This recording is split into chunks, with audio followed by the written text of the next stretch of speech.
నమస్తే అండి, welcome to స్వజీవన్ cooks. ఈరోజు నేను మీకు ఒక స్పెషల్ స్నాక్ ఐటెం చూపెట్టబోతున్నాను.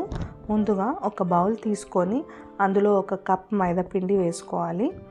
తర్వాత half teaspoon baking powder,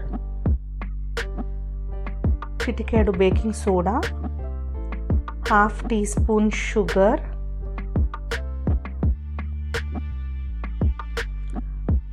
రుచికి తగినంత ఉప్పు వేసి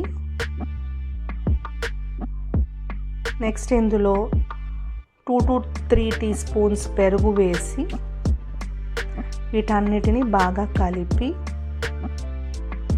పిండిని తడిపినట్టు తడుపుకోవాలి. ఇందులో నీళ్లు పోయాల్సిన అవసరం లేదు, పెరుగు వేస్తున్నాం కాబట్టి పెరుగులో ఉన్న వాటర్ సరిపోతుంది.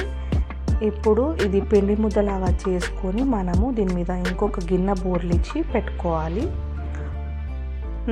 తర్వాత ఇంకొక బౌల్ తీసుకొని అందులో మీల్ మేకర్ సోక్ చేసుకోవాలి. ఇంకా కుక్కర్లో స్వీట్ కార్న్ బాయిల్ చేసి పెట్టుకోవాలి. ఇప్పుడు మీల్ మేకర్ 15 to 20 మినిట్స్ దీంట్లో సోక్ చేసుకున్న తర్వాత వాటర్ నుంచి స్క్వీజ్ చేసి గ్రైండ్ చేసి పెట్టుకోవాలి. ఇప్పుడు మరో ఫ్రైయింగ్ ప్యాన్ తీసుకొని అందులో 2 టేబుల్ స్పూన్స్ ఆయిల్ పోసి ఆయిల్ వేడైన తర్వాత అందులో 2 ఉల్లిగడ్డలు కట్ చేసి వేసుకోవాలి. తర్వాత 4 నుంచి 5 పచ్చిమిరపకాయలు కట్ చేసి వేసుకోవాలి. వీటన్నిటిని ఫ్రై చేసిన తర్వాత 2 టమాటాలు కట్ చేసి వేసుకోవాలి.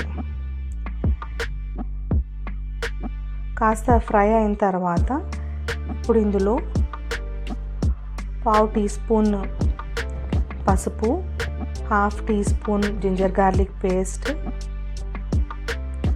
1 టీ స్పూన్ కారం పొడి, రుచికి తగినంత ఉప్పు వేసి కలపాలి. 1 టీ స్పూన్ చాట్ మసాలా కూడా వేసుకోవాలి. ఇది ఆప్షనల్, మీరు కావాలంటే వేసుకోవచ్చు లేదంటే లేదు. తర్వాత మనం గ్రైండ్ చేసి పెట్టుకున్న మీల్ మేకర్ని ఇందులో వేసి కలపాలి. ఇప్పుడు ఇదంతా ఉడకడానికి హాఫ్ గ్లాస్ నీళ్ళు పోస్తున్నాను. నీళ్ళు పోసిన తర్వాత మూత పెట్టి మనము కొంచెం సేపు ఉడకనిద్దాము దీన్ని, ఒక 10 మినిట్స్ పాటు. తర్వాత ఉడికిన తర్వాత ఇందులో బాయిల్ చేసి పెట్టుకున్న ఒక స్వీట్ కార్న్ని వేసుకోవాలి. తర్వాత కొత్తిమీర కూడా వేసి కలిపి స్టవ్ ఆఫ్ చేసుకోవాలండి. ఇప్పుడు ఇది కొంచెం చల్లారనివ్వాలి ఈ మిశ్రమాన్ని.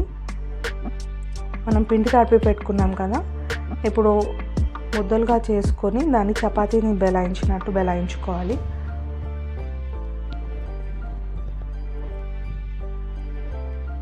చపాతీలాగా చేసిన తర్వాత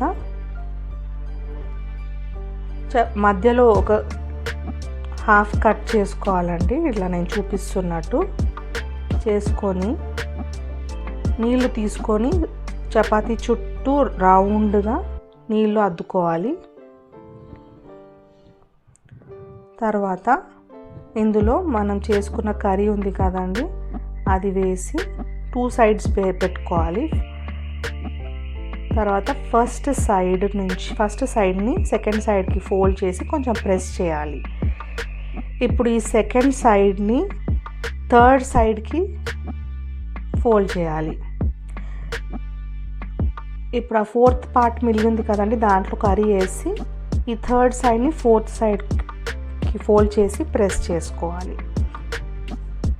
ఇలా నేను చూపించినట్టే అన్ని మిగిలిన 3 ముద్దల పిండిని మీరు చేసి రెడీ పెట్టుకోండి. నేను ఫోక్తో ఇలా డిజైన్ చేస్తున్నాను. ఇప్పుడు వీటన్నిటిని ఇప్పుడు చేసి రెడీ పెట్టుకొని